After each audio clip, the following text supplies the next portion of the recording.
আসসালামু আলাইকুম ওয়া রাহমাতুল্লাহি ওয়া বারাকাতুহু। সম্মানীয় দর্শক ও শ্রোতা, আজকে একটি গুরুত্বপূর্ণ দোয়া সম্পর্কে আলোচনা করব। কেননা আমাদের সবারই কোনো না কোনো সময় আমাদের পিছনে কোনো না কোনো দুশমন লেগে থাকে।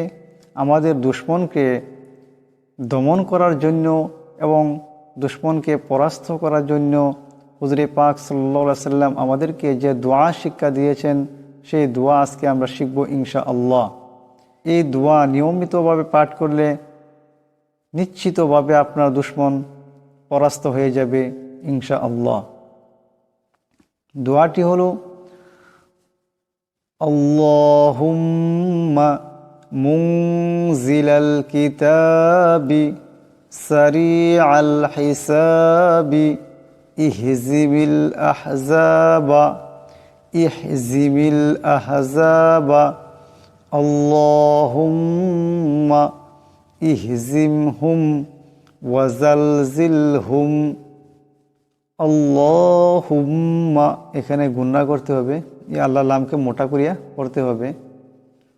মিম মুশাদ্দাদ আছে, এখানে মিম মুশাদ্দাদে গুণনা করিয়া পড়তে হবে। মুনজিলাল কিতাবি, এখানে নুন সাকিনের পরে যা আছে, যা আসছে, এখানেও গুণনা হবে, ইকফার গুণনা, মুনজিল এমন করে।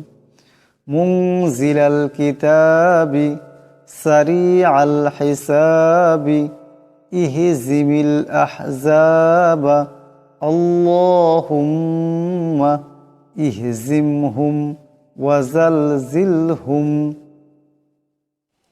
আল্লাহুম্মা মুনজিলাল কিতাবি সারিআল হিসাবি ইহজিমিল আহজাবা আল্লাহুম্মা ইহজিমহুম ওয়াজালজিলহুম।